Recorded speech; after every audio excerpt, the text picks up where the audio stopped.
Hello दोस्तों, हमारे channel में आपका स्वागत है। आज हम लोग पढ़ेंगे कोशिका की संरचना के बारे में कि कोशिका की संरचना किस तरह से हुआ। तो आइए जानते हैं। कोशिका का निर्माण विभिन्न घटकों से हुआ है, जिन्हें कोशिकांग कहते हैं। प्रत्येक कोशिकांग एक विशिष्ट कार्य करता है और इन कोशिकांगों के कारण ही कोशिका एक जीवित संरचना है, जो जीवन संबंधी सभी कार्य करने में सक्षम होती है। जीवों के सभी प्रकार की कोशिकाओं में एक ही प्रकार के कोशिकांग पाए जाते हैं। अध्ययन की सुगमता की दृष्टि से कोशिका को 3 भागों में विभाजित किया गया है। कोशिका को 3 भागों में विभाजित किया गया। पहला कोशिका झिल्ली, दूसरा कोशिका द्रव और तीसरा केंद्रक। अब जानते हैं कि कोशिका 2 तरह के कोशिका के बारे में जानते हैं, एक जंतु कोशिका और एक पादप कोशिका। जंतु कोशिका में क्या क्या पाया जाता है उसके बारे में जानेंगे और पादप कोशिका में क्या क्या पाया जाता है उसके बारे में जानेंगे। तो जंतु कोशिका में समझते हैं, जंतु कोशिका में क्या क्या पाया जाता है। इसमें जंतु कोशिका में कोशिका झिल्ली पाई जाती है, लाइसोसोम पाया जाता है, केंद्रक पाया जाता है, केंद्रिक पाया जाता है, केंद्रिका पाया जाता है, केंद्रिका झिल्ली पाई जाती है, रिक्तिका पाई जाती है, माइटोकॉन्ड्रिया पाया जाता है, गोल्जी उपकरण पाया जाता है, राइबोसोम पाया जाता है, चिकनी यार पाया जाता है, रेटिकुलम यार पाया जाता है, कोशिका द्रव पाया जाता है और सेंट्रोसोम पाया जाता है। ये किस में पाया जाता है इतना सारा चीज़? जंतु कोशिका में। और पादप कोशिका में क्या क्या पाया जाता है? तो पादप कोशिका में पाया जाता है लाइसोसोम, इसमें भी पाया जाता है, और लाइसोसोम इसमें भी पाया जाता है। जंतु कोशिका में भी लाइसोसोम है और पादप कोशिका में भी लाइसोसोम है।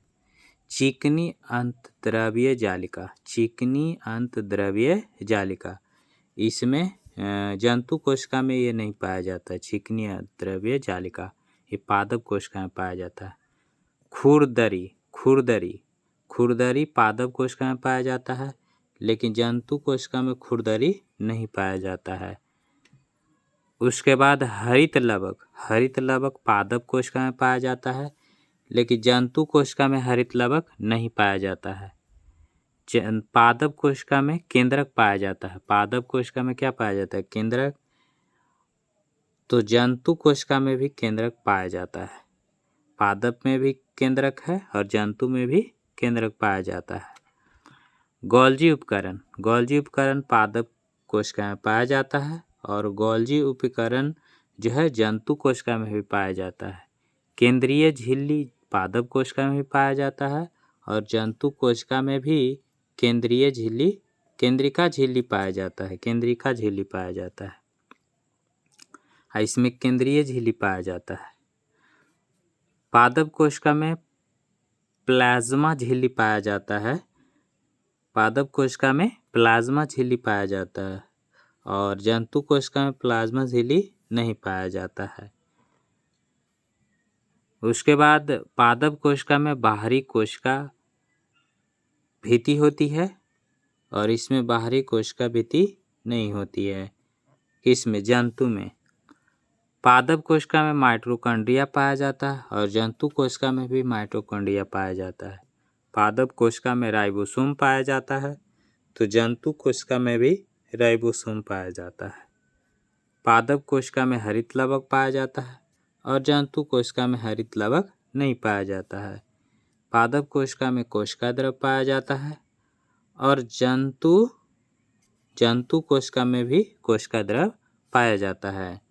कोशिका द्रव एवं केंद्रक को सम्मिलित रूप से जीव द्रव या प्रोटोप्लाज्म भी कहा जाता है। याद रखना है, कोशिका द्रव एवं केंद्रक को अगर मिला दिया जाए तो उसे जीव द्रव या प्रोटोप्लाज्म कहा जाता है। तो आज हम लोग जाने कि कोशिका की संरचना क्या होता है और जंतु कोशिका में क्या पाया जाता है, पादप कोशिका में क्या पाया जाता है। तो अगर ये वीडियो आपको अच्छा लगा हो तो लाइक, शेयर और सब्सक्राइब कर दीजिए। फिर मिलते हैं अगले वीडियो में।